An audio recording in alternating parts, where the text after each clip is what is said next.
Hai sobat, jumpa lagi dengan channel Adi Parmadi. Kali ini saya akan menyampaikan berkaitan dengan poin-poin penting dalam perubahan Undang-Undang Desa Nomor 3 Tahun 2024. Tujuan perubahan Undang-Undang Desa yang pertama adalah mewujudkan desa yang lebih maju, mandiri, sejahtera, dan demokratis. Kemudian, memperkuat peran desa untuk membangun desa itu sendiri.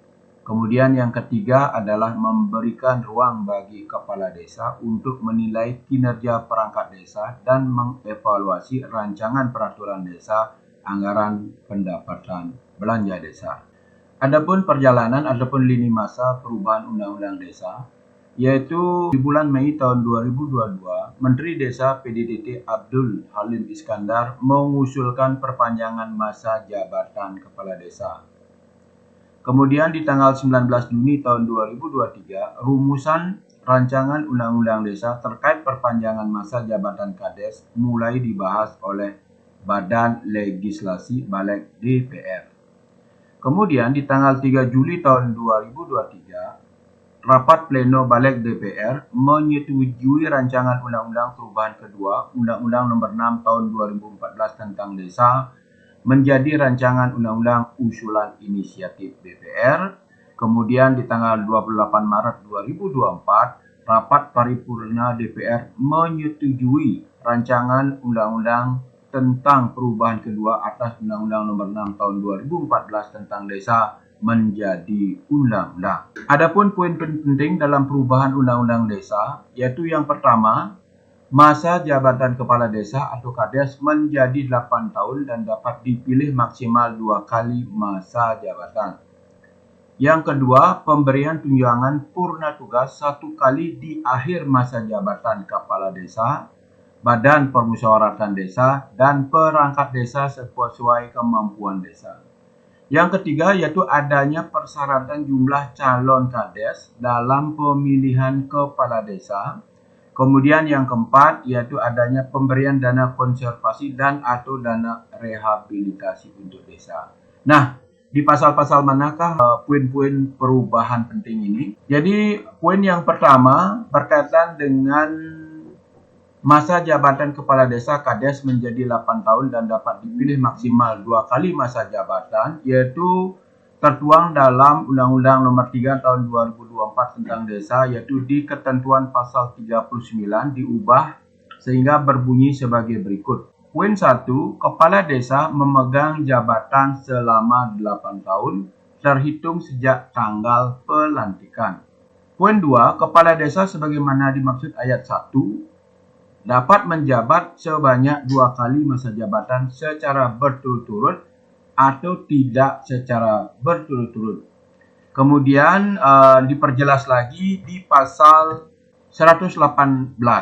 Nah, di 118 berbunyi sebagai berikut, di mana pada saat undang-undang ini berlaku, poin A, kepala desa dan anggota permusyawaratan desa yang telah menjabat 2 periode sebelum undang-undang ini berlaku dapat mencalonkan diri 1 periode lagi berdasarkan undang-undang ini.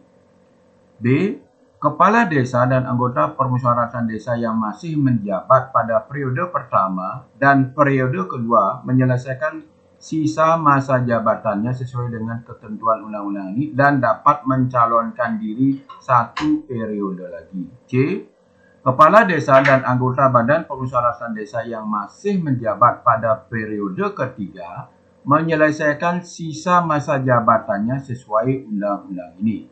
D, kepala desa yang sudah terpilih tetapi belum dilantik masa jabatannya mengikuti ketentuan undang-undang ini. E, kepala desa yang berakhir masa jabatannya pada bulan Februari 2024 dapat diperpanjang sesuai dengan ketentuan undang-undang ini. Dan yang ke F, perangkat desa yang berstatus sebagai pegawai negeri sipil melaksanakan tugasnya sampai ditetapkan penempatannya yang diatur dengan peraturan pemerintah. Kemudian poin yang kedua, hal yang penting dalam perubahan undang-undang desa yaitu pemberian tunjangan purna tugas 1 kali di akhir masa jabatan kepala desa, badan permusyawaratan desa dan perangkat desa sesuai kemampuan desa. Ini tertuang di Undang-Undang Nomor 3 Tahun 2024, di mana di antara pasal 50 dan pasal 51 disisipkan satu pasal, yakni pasal 50A, yang berbunyi sebagai berikut. Pasal 50A. Perangkat desa dalam melaksanakan tugas sebagaimana dimaksud dalam pasal 49 ayat 1 berhak A. Menerima penghasilan tetap setiap bulan, tunjangan dan penerimaan lainnya yang sah. B. Mendapatkan jaminan sosial di bidang kesehatan dan tenaga kerjaan. Dan C. Mendapatkan tunjangan purna tugas satu kali di akhir masa jabatan sesuai kemampuan keuangan desa yang diatur dalam peraturan pemerintah. Kemudian untuk kepala desa yaitu tercantum pada pasal 26, yaitu tepatnya di ayat 3, di mana dalam melaksanakan tugas sebagaimana maksud pada ayat 1, kepala desa berhak mendapatkan tunjangan purna tugas satu kali di akhir masa jabatan sesuai kemampuan keuangan desa yang diatur dalam peraturan pemerintah. Kemudian poin yang ketiga yang terpenting dalam perubahan undang-undang desa yaitu adanya persyaratan jumlah kades dalam pemilihan kepala desa. Itu termuat di antara pasal 34 dan pasal 35 disisipkan satu pasal, yakni pasal 34A, sehingga berbunyi sebagai berikut. Pasal 34A. 1. Calon kepala desa paling sedikit berjumlah 2 orang. 2. Dalam hal jumlah kepala desa sebagaimana dimaksud pada ayat 1 tidak terpenuhi dan hanya terdapat satu calon kepala desa terdaftar, panitia pemilihan kepala desa memperpanjang masa pendaftaran calon kepala desa selama 15 hari. Kemudian 3. Dalam hal tidak bertambahnya calon kepala desa terdaftar setelah perpanjangan masa pendaftaran sebagaimana dimaksud pada ayat 2 berakhir, panitia pemilihan kepala desa memperpanjang kembali masa pendaftaran selama 10 hari berikutnya.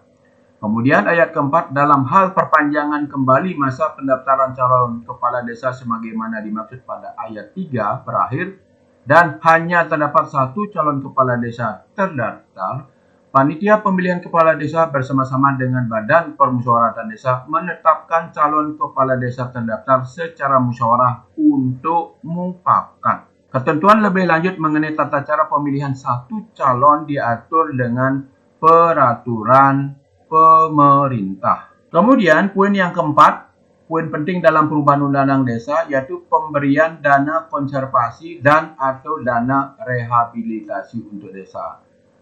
Di antara pasal 5 dan pasal 6 disisipkan satu pasal, yakni pasal 5A, sehingga berbunyi sebagai berikut. Pasal 5A.